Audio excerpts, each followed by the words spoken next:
புகைப்பிடிப்பது புற்றுநோயை உண்டாக்கும், உயிரைக் கொல்லும். மது அருந்துதல் உடல் நலத்திற்கு தீங்கு விளைவிக்கும். பாதுகாப்பாக இருப்பீர், மது அருந்திவிட்டு வாகனம் ஓட்டாதீர்.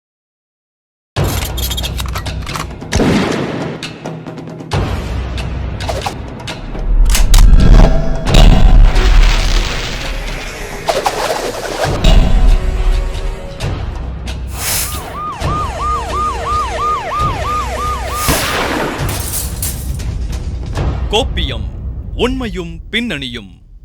சென்னை முகப்பேரில் கார் நிறுத்துறதுல நீதிபதியின் உறவினர்களுக்கும் பிக் பாஸ் புகழ் தர்ஷனுக்கும் ஏற்பட்ட மோதல் சம்பவத்தில் தர்ஷன் மற்றும் அவருடைய நண்பர் லோகேஷ் இந்த 2 பேர் மேலையும் பெண் வன்கொடுமை சட்டம் உள்ளிட்ட 3 பிரிவுகளின் கீழ் வழக்கு பதிவு செஞ்சிருக்கிறாங்க.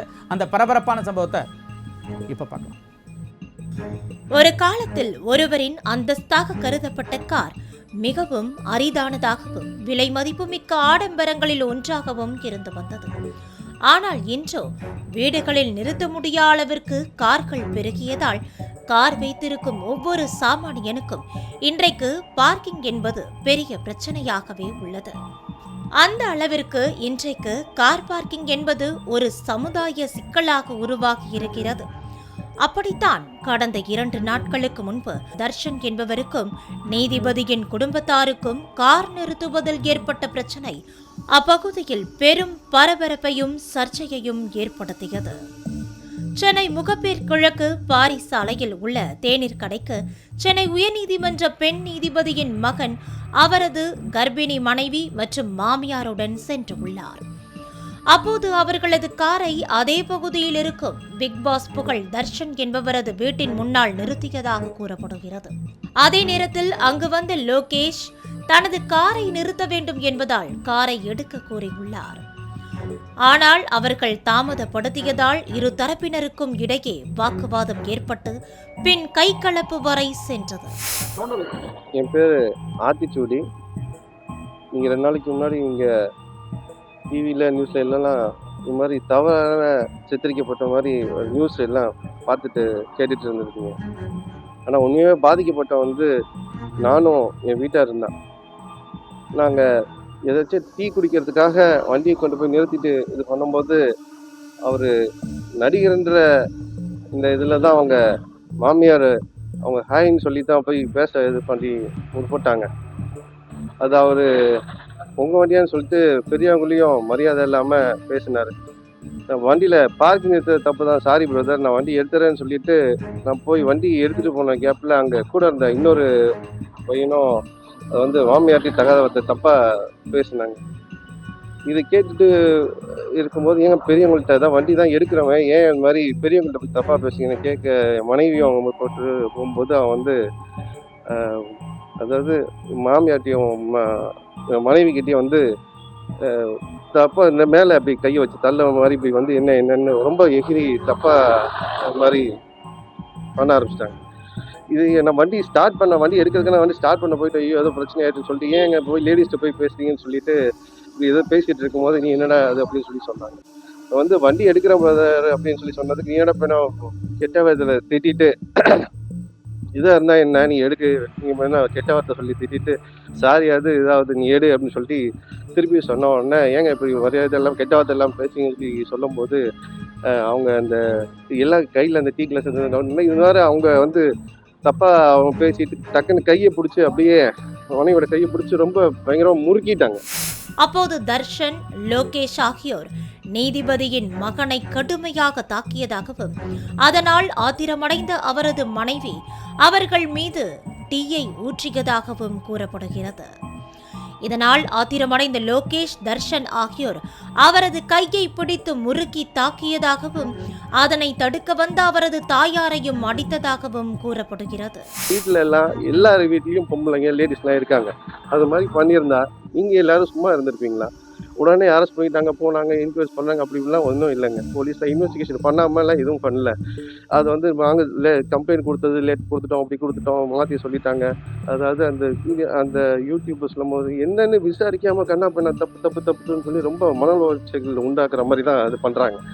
இந்த ஒன்று லேட்டாக அதை அவர் உண்மையாவே நடந்ததெல்லாம் அவங்க அந்த மாமியார் தள்ளி விட்டு அடிச்சது இல்ல, ஓடி வந்து அவர் வந்து மேல போட்டு அடிச்சு, நான் தள்ளி விட்டு மேல போட்டு அடிச்சேன்லாம் சொல்றாங்க. அவங்க வந்து விழுந்தல நான் தாங்க தடுமாறி கீழே விழுந்துட்டேன். மேல வந்து 2-3 பேர் சேர்ந்து அடிக்கும் போது மனைவியும் அவங்களும் போய் தடுக்கத போறாங்க, அவங்களையும் சேர்த்து அடிக்க ஆரம்பிச்சிட்டாங்க. இது மாதிரிலாம் இல்லைன்னு சொல்றாங்க. ஆனா அந்த ரிப்போர்ட்ல நீங்க வந்து ஹாஸ்பிட்டல்ல போய் அட்மிட் ஆகி நான் இல்ல உண்மையில பிளட் டெஸ்ட் எடுத்தது பார்த்தேன்னு சொன்னா அந்த ரிப்போர்ட் இருக்கு. ரிப்போர்ட்ல அவங்க அந்த மைல்டு கார்டியாக் ப்ராப்ளம்னு சொல்லிட்டு ரிப்போர்ட்டும் ஆயிருக்கு. பிளட் டெஸ்ட் ரிப்போர்ட்டும் ஆயிருக்கு. அந்த ரிப்போர்ட்டும் கொடுத்துருக்காங்க. இந்த சம்பவத்துல இந்த ஆபரேஷன்ஸ் அங்கங்க காயங்கள்னு சொல்லிட்டு நெகக்கீரல் மட்டும்தான் அவர் காமிக்கிறார் தவிர இது மாதிரி எனக்கு இந்த ஜால அந்த டிஸ்லோகேட் ப்ராப்ளம் ஆயிருக்கு. அதுக்கப்புறம் நெஞ்சில், வயிற்றுல, முதுகில், காலிலங்கள்லாம் ரத்த காயங்கள் ஏற்பட்டிருக்கு. இது எல்லாமே வந்து ஹாஸ்பிட்டல் ரிப்போர்ட்லேயும் அட்மிஷன் ரிப்போர்ட்லேயும் போலீஸ் ரிப்போர்ட்லேயும் ரொம்ப கிளியராக இருக்குது. வந்து போலீஸ் சரியாக விசாரிக்கிற போலன்னுலாம் எல்லாம் தப்பாக சொல்கிறாங்க. ஆனால் எனக்கு என்ன ஒரே ஒரு விஷயம் என்னன்னு சொன்னால், எப்படி நடு ரோட்டில் ஒரு கார் பார்க்கிங் வண்டி எடுத்துட்டேன்னு சொன்னதுக்கப்புறமும் நீங்கள் என்ன பெரிய மேலே சீக்கிரம் காரை ஏறான்னு சொல்லி பப்ளிக் சொல்லி சாரி பிரதர்னு சொல்லிட்டு தான் நான் வண்டி ஸ்டார்ட் பண்ணதுக்கப்புறம் ஒரு நடு ரோட்டில் எப்படி ஒரு பொம்பளை ஒரு பெண்ணை போட்டு எப்படி இப்படி அடிப்பாங்க அப்படிங்கிறது வந்து ரொம்ப கொடூரமான செயலாக இருக்குது. அந்த சிசிடிவி ஃபுட்டேஜ் மட்டும் கிடச்சிதுன்னா அது உங்களுக்கே எல்லாத்துக்கும் தெரியும். அந்த ஃபுட்டேஜ் நீங்கள் அந்த மீடியாவில் பார்த்தீங்கன்னா என்னன்னு எனக்கு தெரியல. அவன் எப்படியும் ஒரு வீடுனா இருந்தால் வெளியில் சிசிடிவி ஃபுட்டேஜ் அது மாதிரிலாம் கண்டிப்பாக இருந்திருக்கும். நாங்கள் வந்து அடிக்கல, அவங்க தான் அடிச்சாங்கலாம் மாற்றிக்கிட்டு சொல்கிற மாதிரி இருக்காங்க. இதனால் காயமடைந்த இருவரும் அண்ணா நகரில் உள்ள தனியார் மருத்துவமனையில் அனுமதிக்கப்பட்டனர். பின்னர் இந்த சம்பவம் குறித்து இரு தரப்பினரும் ஜே நகர் காவல் நிலையத்தில் புகார் அளித்தனர். பின்னர் சம்பவ இடத்தில் உள்ள சிசிடிவி காட்சிகளை ஆய்வு செய்த போலீசார் தர்ஷன் மற்றும் லோகேஷ் ஆகியோரை நேற்று கைது செய்தனர். இதனால் சினிமா துறையினரிடையே இந்த சம்பவம் பெரும் பரபரப்பை ஏற்படுத்தியுள்ளது. இந்த தர்ஷன்றவரை மட்டும் ரிமாண்ட் பண்றாங்க. எதிர் தரப்புல இருக்கிறவங்க வந்து ஹாஸ்பிட்டல் அட்மிட் ஆகிருக்கிறதா டிவிலலாம் நியூஸ்லாம் காமிக்கிறாங்க. அதுக்கப்புறம் ஒரு நேற்று என்னவோ அந்த யூடியூப் இதுக்கெல்லாம் பேட்டி கொடுக்குறாரு, இந்த மாதிரி என்ன கஷ்டப்படுத்துறீங்க அப்படின்னு சொல்லியாரு இந்த ஜட்ஜோட பையன். இன்ஜுரிஸ் இருக்குது அப்படின்னு சொல்லிட்டு ஹாஸ்பிட்டல் அட்மிட் ஆகிருக்கிறாங்க. ஒரே நாளில் எப்படி இன்ஜுரி எல்லாம் கிளியர் ஆகிட்டு வெளியே வருவார் என்னன்னு தெரியல. சும்மா ஹாஸ்பிட்டல் அட்மிட் ஆனது மாதிரி ஒரு இன்ஜுரி ஆயிருக்கு அப்படின்னு கிரியேட் பண்ணுறதுக்காக ஒரு தரப்பை திருப்திப்படுத்துறதுக்காகவும் இன்னொரு தரப்பில் வந்து அநியாயமாக ஒருத்தரை வந்து ரிமாண்ட் பண்ணிடுறாங்க. இதில் வந்து சட்டம் வந்து மேலோங்கி இருக்கிறவங்களுக்கு மட்டும் சப்போர்ட்டாக இருக்குது அப்படின்ற மாதிரி இந்த விஷயத்தில் கிளியராக தெரியுது. ஒரு 2 பேரும் சண்டை போட்டுக்கிறாங்க. ஒரு சிசிடிவி எல்லாமே காவல் நிலையத்தில் எல்லாமே என்ன பண்ணுவாங்க, இது மாதிரிலாம் சிசிடிவி ஃபுட்டேஜை ரிலீஸ் பண்ணுவாங்க. இப்போ எல்லாம் அந்த சண்டை நடந்த இடத்துல பார்த்தீங்கன்னா பெரிய ஒரு டீ ஷாப் ஒன்று இருக்குது, பக்கத்தில் ஏற்ற மாதிரி கடைகள்லாம் இருக்குது.